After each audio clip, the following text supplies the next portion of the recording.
11th class. आज हम बात करेंगे बेटा जो हमारा तीसरा फैक्टर बचा हुआ है, ठीक है। और वो तीसरा फैक्टर क्या होता है बेटा आपका रिजल्टेंट वेलोसिटी, क्लियर बात, of A projectile motion at any time, clear बेटा बात। तो यानी कि जैसे प्रोजेक्टाइल मोशन में मैं लिख देता हूं यहां पे रिजल्टेंट वेलोसिटी, क्लियर बात। तो यानी कि जैसे हमने देखा था कि ये हमारा प्रोजेक्टाइल मोशन है बेटा, और इसमें ये इस तरीके से पार्टिकल आया और ऐसे गिर गया। ये वेलोसिटी आप जानते हैं क्या होती है बेटा आपके हिसाब से, इनिशियल वेलोसिटी है u होती है, यानी कि u एक्स इसको हम बोलते हैं, जिसको हम u कहते हैं, ठीक है। ये जो uy है ये आपको पता ही है कितना होता है बेटा आपका 0, क्लियर बात। लेकिन अब आप किसी भी टाइम के बाद, चलो मैं टी टाइम के बाद बात कर लेता हूं। मान लिया ये जो पार्टिकल है आफ्टर टी टाइम, ये पार्टिकल किसी पी पॉइंट पर पहुंच गया बेटा, मान लिया यहां पे चला गया, ठीक है। Let any instant T the projectile be at point P बेटा, ठीक है। तो आपको बताना है कि इस पी पॉइंट पर जो वेलोसिटी होगी अब वो कितनी होगी बेटा, ठीक है। तो जाहिर सी बात है, एक बात तो सब समझ में आई गई होगी बेटा आपको कि जो वेलोसिटी इनिशियली 0 थी, कौन सी थी आपकी, जो वर्टिकल वेलोसिटी यानी कि वाई डायरेक्शन वाली। अब तो यहां पे आते आते वो भी आ जाएगी, क्योंकि आपका पार्टिकल अब नीचे भी आ रहा है और आगे भी बढ़ रहा है। तो मैंने मान लिया बेटा इस पी पॉइंट पर आते आते जो फाइनल वेलोसिटी आपकी एक्स डायरेक्शन वाली वो कितनी होगी, मान लिया आपकी vx, और जो आपकी ये वर्टिकल वाली है वो कितनी होगी, मान लिया बेटा आपकी होगी vy, क्लियर बात। तो जो रिजल्टेंट होगा आप देख सकते हैं कि ये दोनों कैसे वेक्टर है बेटा आपके, कोइनिशियल। तो मैंने आपको बताया था कि कोइनिशियल वेक्टर का जो रिजल्टेंट फाइंड आउट होता है वो कैसे होता है बेटा आपका, वो बीच से निकलता है। यानी कि ये जो वेलोसिटी आपको दिखाई दे रही है v, ये क्या होगी बेटा आपकी, ये रिजल्टेंट वेलोसिटी होगी हमारी। बात क्लियर है। अगर ये v निकल जाए तो रिजल्टेंट वेलोसिटी आपको मालूम पड़ जाएगी, क्लियर बात। तो ये v जो होगी आपकी, आपको पता है अकॉर्डिंग टू फॉर्मूला, ठीक है। इसमें आप कौन सा रूल यूज करोगे बेटा, पैरेललोग्राम लो।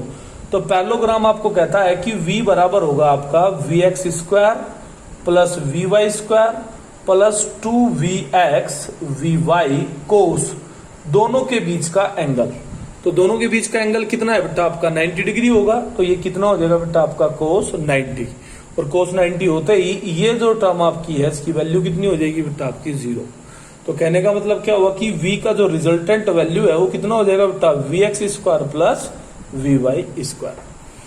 तो यानी कि अगर इस t टाइम के बाद vx और vy की वैल्यू को मैं फाइंड आउट कर लूं तो मैं समझता हूं प्रॉब्लम सोल्व हो जाएगी। तो मैंने आपको बताया था कि जो vx है बेटा, यानी कि x डायरेक्शन में जो वेलोसिटी है वो तो हमेशा इनिशियल वेलोसिटी u के बराबर ही रहेगी। क्यों? क्योंकि इस डायरेक्शन में कोई एक्सेलरेशन तो है नहीं, और जब तक एक्सेलरेशन नहीं होगा तब तक वेलोसिटी के ऊपर कोई फर्क नहीं पड़ेगा। तो यानी कि इधर जो vx होगा वो अभी भी कितना रहेगा बेटा आपका, वो तो अभी भी u ही रहेगा, क्लियर बेटा बात। अब जो वेलोसिटी चेंज होगी वो कौन सी होगी बेटा, वो होगी आपकी vy वेलोसिटी, ये चेंज होगी। अब आपको देखना है कि आफ्टर टी टाइम ये vy कितना हो जाता है, ठीक है। तो vy को फाइंड आउट करने के लिए आप देख सकते हैं, आप इसमें बेटा इक्वेशन ऑफ मोशन यूज कर सकते हैं, ठीक है। तो इक्वेशन ऑफ मोशन अगर मैं इसमें यूज करता हूं, ठीक है, इन मैं लिख देता हूं यहां पे इन y डायरेक्शन। तो आप जानते हैं कि आप इसमें इक्वेशन लगा सकते हैं v इक्वल्स टू कितना बेटा आपका u प्लस जी टी, क्योंकि टी टाइम के बाद आपको देखना है इसको। अब ये v y हो गया, ये u भी कितना हो गया बेटा आपका y हो गया। अब u y तो इनिशियली कितना है आपका 0 है, और प्लस में ये कितना बेटा आपका जी टी। तो आप देखेंगे कि v y इक्वल्स टू कितना हो जाएगा बेटा आपका g इंटू, क्लियर बात। तो आपने देखा आपके पास vy भी आ गया और बेटा आपका vx भी आ गया। तो दोनों को उठा के जैसे आप यहाँ पे पुट करेंगे तो v का वैल्यू कितना हो जाएगा बेटा आपका, vx की वैल्यू u स्क्वायर हो जाएगी और प्लस जी स्क्वायर टी स्क्वायर। तो ये जो वेलोसिटी आपके सामने आई है बेटा, इसी को बोलते हैं आपकी resultant velocity at any time T, clear बेटा बात। तो इससे आप लोग फाइंड आउट कर सकते हैं आराम से, ठीक है।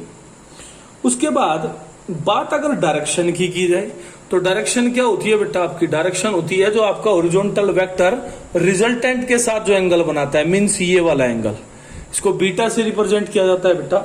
इसको हम बोलते हैं डायरेक्शन ऑफ रिजल्टेंट वेलोसिटी या कोई भी चीज, ठीक है बेटा। तो ये बीटा अगर आपको मिल जाए तो आपको डायरेक्शन का भी पता लग जाएगा। तो बीटा निकालने के लिए आप देख सकते हैं बेटा, ऐसे आप इसका पैरेललोग्राम बना लीजिए, और जैसे आप पैरेललोग्राम बनाएंगे तो अगर ये वी वाई है तो ये भी कितना होगा बेटा आपका, ये भी तो वी वाई होगा, ये वाला, क्लियर है बात। और अगर ये वी वाई है और ये वी एक्स है तो इस ट्राइंगल में देखिए आप, ठीक है, इस वाले ट्राइंगल में आप इसमें लगा सकते हैं कि टेन बीटा इक्वल्स टू कितना बेटा, परपेंडिकुलर कितना वी वाई अपॉन बेटा बेस कितना आपका वी एक्स, क्लियर बात। दोनों की वैल्यू आपके पास है, वी वाई आपने अभी निकाला कितना जी टी, और वी एक्स कितना है बेटा आपका, तो ये हो गया टेन बीटा। लेकिन आपको टेन बीटा तो चाहिए नहीं, आपको तो बीटा चाहिए, तो बीटा कितना हो जाएगा बेटा आपका tan inverse G T upon you. तो ये होती है बेटा आपका डायरेक्शन ऑफ रिजल्टेंट वेक्टर। तो मेरे ख्याल में बात समझ आई होगी बेटा, ठीक है, इसको पढ़िए आज।